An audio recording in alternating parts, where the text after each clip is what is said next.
also have, just so you know, those that will be speaking, we have Odunayo, Annie, PhD.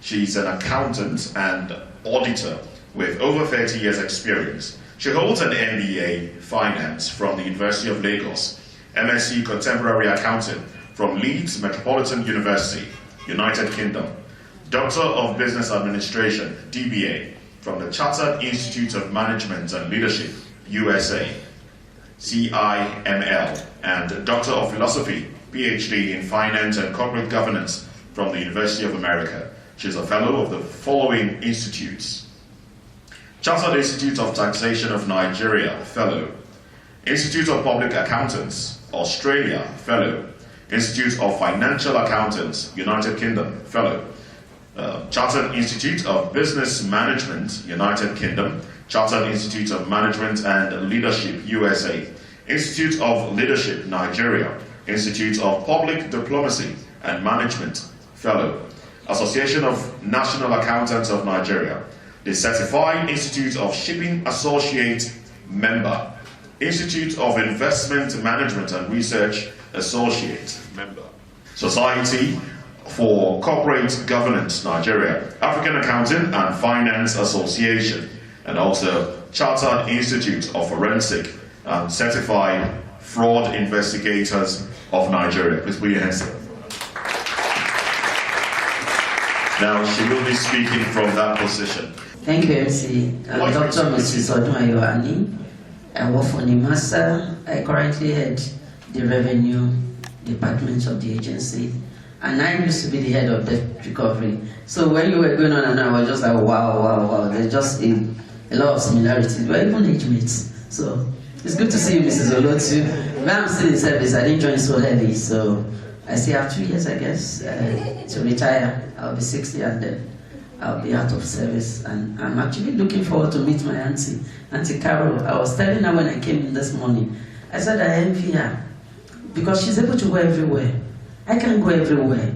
As a matter of fact, it's a lot of sacrifice on my part to be here today, because this morning we have what we call a top management meeting that we all are supposed to be there, and then it's like where we give our scorecard for the month, because it's the end of the month. But the Honorable Olaiton Williams, what she's doing is so important to me as a woman who is a leader in an industry that is dominated by men, so to say, that I had to excuse myself and I asked somebody else, one of my staff, to go represent me. So permit me to stand on already established protocol. The Honorable Abiru, am I right? Honorable Tokumbo Eshin Logun. Yes, Wasiu Eshin Logun. Please give our regards to him and please tell him to laud it that we need to have port managers. We need to have women in the maritime sector. We cannot have an industry where women have contributed so much. I was reading, I'm not going to give any lecture on marine economy because Ms. Olotu has already done, blue economy, has done great justice to it. But while preparing, one of the things I read was, in the fishing industry, they said at the level where you trade, 50% of that industry is dominated by women. It is dominated by women. So how is it that we have, I work in NIMASA, I know the head of NIMASA is a man, the head of Nigerian Port is a man, Shippers Council, a man, Niwa, a man, Abba, Oga, help us tell them now. It's not for lack of competency. As you can see, you've been reading our profiles, and we didn't just get there by being mediocres. You understand? It was true dint of hard work. For everything that was given to us, it was not handed to us. I can tell you for a fact, because I'm in the industry, you work twice as much, if not more, before you can be recognized. She said it, before your little effort can be recognized, you work so much. But I now want to talk to the young ladies who are here, and the young men. You know, I will be talking from the perspective of what you can be and how you can become. What do I want to talk to you about? You see, let's forget about maybe there are traditional roles for females. If you've been told at home that there are courses that a lady cannot go into, I want you to disabuse your mind. you can learn and unlearn. And that is why in this world, we do not only learn from the home, we also learn from the environment. And I would like to charge the madam that is sitting next to me. She's an educator, and I think you are the head of Oxbridge. I think the educational sector, some people came from the Navy, you are in charge of education. There's another person that came from Lagos State, from the education department, am I right? Yes, we want you to help us look into the curriculum. Because you see, you want people to go and become marine engineers. And then, when they are doing a subject combination, they are doing economics and home science. Are they going to be able to? So we need to encourage the young ladies to go into STEM education. Don't be afraid of mathematics. Mathematics is not difficult. I'm telling you, because I know. I am a woman. You have a degree in maths. You see now. Me, everything I've done in my life is based on mathematics, statistics. I can close my eyes. As a matter of fact, I don't like writing. I like when I'm solving questions and when I'm using my computer to manipulate figures. So it's not difficult. It's just, it's in your head. They don't want you to come. That's why they make it look like it's difficult. It's not difficult. Or if you apply yourself, the Bible says, study to make yourself approved. You understand? Be diligent. Have you seen a man that is diligent in his work? The Bible says he will not stand before men. He will stand before kings and queens. So my young ladies, if you don't like mathematics, you have to love mathematics. Because that's where the money is. Yes. That's where the money is. Even when all the young people that are Japan, let me tell you, I have a lot of them that I know, that I mentor. All of them that didn't do courses that were science related or mathematics related, they end up going back to learn it. Because that is where the money is now. It's not even a medicine as such, unless you are going to America. But if the world of digitization, technology, and you cannot do that without knowing mathematics. So you need to do your subject combination such that when you come out, you can say, okay, I want to study marine engineering. I want to become a naval architect or a ship architect. There's so much, there's no course, just like the Solutu said, there's no course that they are studying in any university that you cannot find in the marine environment.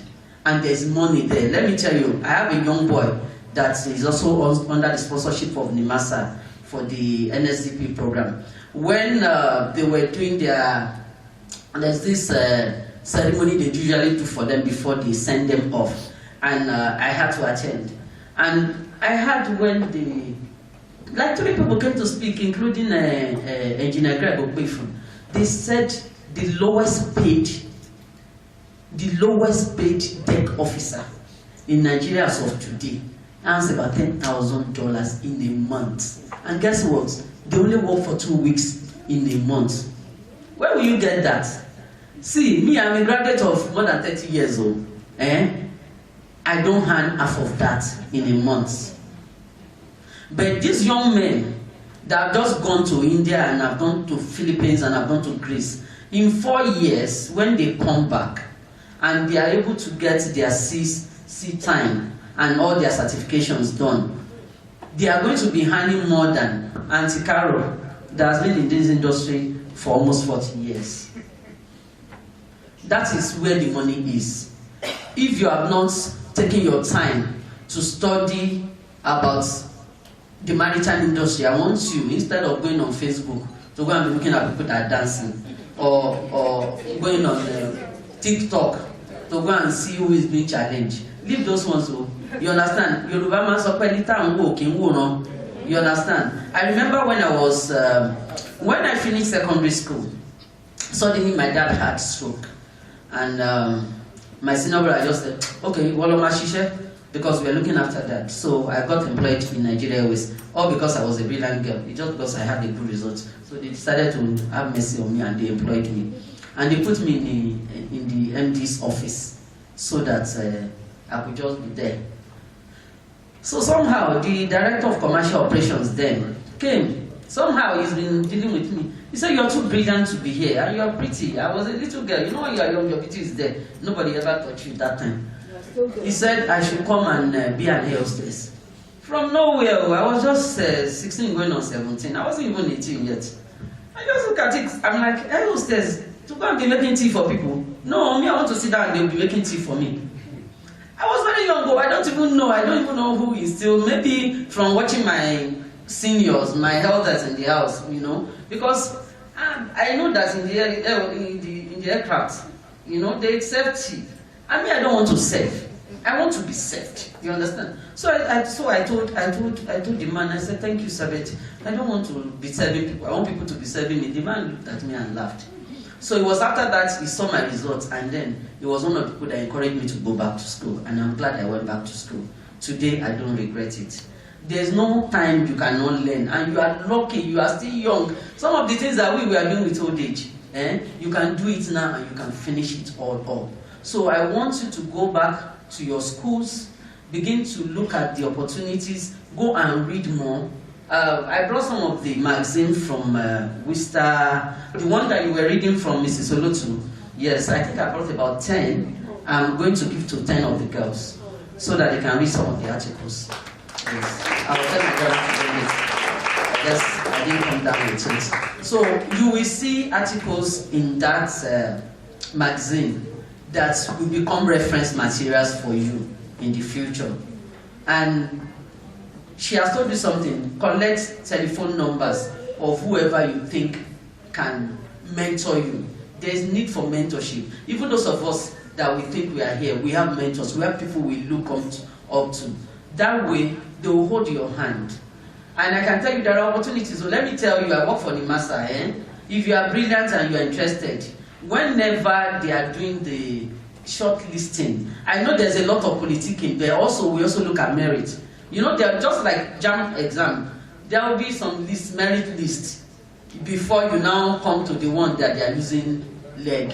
So if you are qualified, you will go through the process, and NIMASA will sponsor you to go and study a maritime related course outside of this country for 4 years, all expenses paid. Every month we give you an allowance of minimum of $100. Yes.